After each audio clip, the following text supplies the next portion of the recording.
Well, the annual Prism Concert at West Bloomfield High School will be back in all its glory on October 19th. Joining us now to talk all about it is Fine Arts Coordinator and Choral Director at West Bloomfield High School, Sheryl Hauk, along with Kylie Harmala, President of the Choir Student Board, Daniel Lee, Symphony Master, and Kyle Gleason, the Band Drum Major. Thank you all for joining us this morning. Hello, how are you today? Great, how you folks doing? Great. So, Kyle is our choir president, and Kylie is our band representative today. And of course, our orchestra. So we're glad to be here today. Thanks for inviting us. oh, you're welcome. So, Sheryl, can I first ask you, can you talk a little bit about what the Prism Concert is and how this is a big event this year as it is back for all to enjoy with no restrictions? Yeah, so our Prism Concert is a collaboration of all the music departments, orchestra, band, choir, and we have every music student sing on it. And with COVID, we weren't able to do that. And last year we did it with masks and we had to limit who was coming in. This year is the first time in many years that everyone's going to be there, and we'll have a big finale, and we're inviting the community.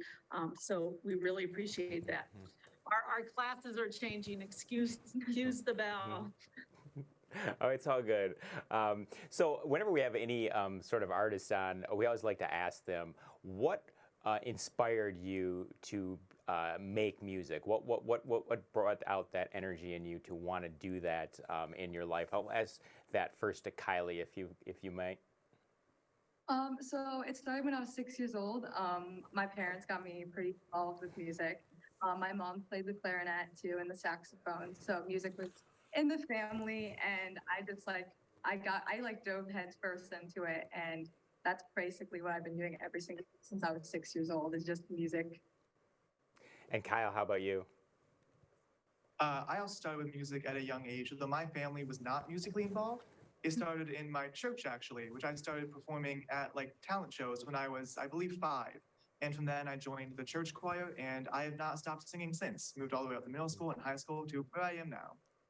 And Daniel, the question to you as well. And also, can I ask you, you are listed as a symphony master. What exactly is a symphony master? Well, more specifically, it's more just the leader of a group. Well, usually the first violin concertmaster is the leader, but I played viola, and so there's not really a specific name for that. So yeah, I just lead the orchestra and warming up, tuning, and sectionals, obviously. So yeah. So we referenced earlier that everything is back to normal this year after the COVID pandemic. And I wanted to ask each of you, what was it like being a musician during the pandemic when it was a time where you couldn't really have an audience? And a musician without an audience, it's difficult to create music. So could I ask you first, Kyle? On the choir side, it's really difficult because in an a cappella choir like Lakewood Express, you are used to having to deal with blend and how you sound with everybody else. And doing that digitally, it just doesn't work. So yeah, that was a challenge, lining everything up digitally. And on the audience side, like you said, you don't have the feedback from someone watching you and clapping for you. And as someone who really enjoys the performance side, it was really difficult. However, I did my best to get inspiration from my own personal growth, and that was what I used to kind of anchor myself during this time. Was if I could improve myself, then I'd be better for when I came out and we could do this all again. And Kylie, how about you? It was definitely really hard. I very vividly remember 7 a.m. Band classes over Zoom, and waking my parents up in the morning trying to play the clarinet through a camera. It was really hard because especially with the echo and you couldn't hear each other. And then a lot of music is actually the community, and over a camera you don't get that same community. The bell. You don't get the same community feeling, and so it was really hard just not being around other people that you really enjoy being around all the time. And Daniel, what about you? And for me, during the pandemic, on a personal level, I definitely lost motivation to practice. I found myself just not practicing as much at home, and since there were no in-person performances, I don't know, I just lost the feeling of confidence too. So definitely after the pandemic was over, I had to rebuild that confidence I lost. So that was interesting. And for you, Cheryl, what were the challenges for you trying to teach and instruct musicians during the pandemic? Well, I'm a choir teacher, so the latency on any of the technology, they couldn't sync together. We tried all different kinds of software. It was huge in our business. And when we came back, of course, having to wear masks and being 6 foot difference made a huge difference on how they felt like a team singing together. And so those were challenges that I never thought I'd have to have, but we got through it, and I'm really proud of the kids. So now, is everyone here a veteran of the Prism Concert, or is this the first Prism for some of you? This would definitely be, so my sophomore year, we didn't have one because of COVID, but this is definitely, I am a veteran of the Prism Concert and experience. Same with us. Yeah, we have also done all the Prism concerts that happened. So, So go ahead. they're all seniors, and so they had the experience pre-COVID, and then last year sort of, and this year back to having their freshman year. I don't know why we have so many bells.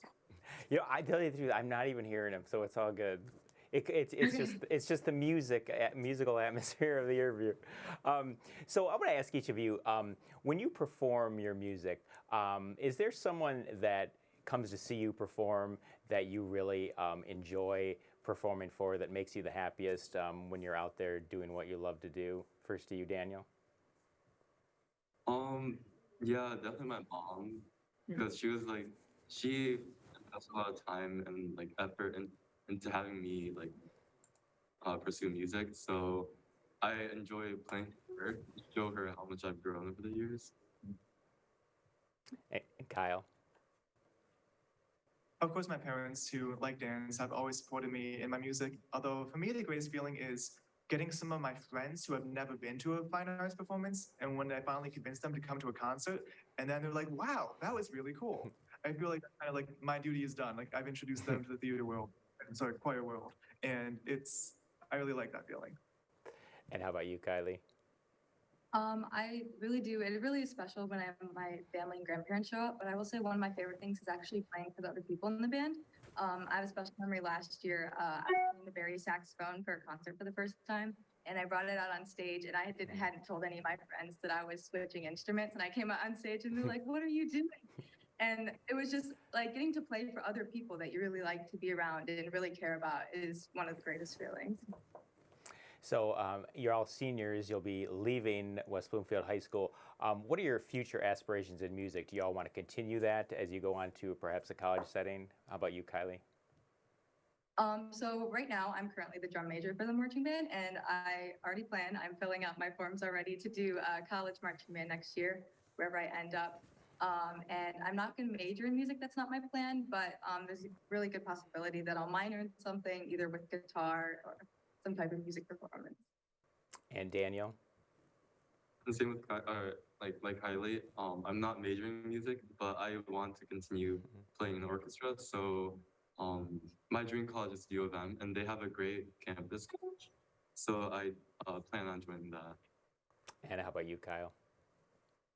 Like the others, I want to major in something a little bit unrelated, like biomedical engineering. However, I would love to minor in like music science. So how the neuroscience of how you interpret music. So the science behind music, I would definitely minor in.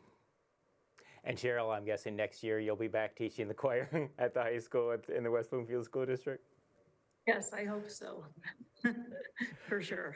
So Cheryl, can you remind everyone when and where the Prism Concert will be on October 19th?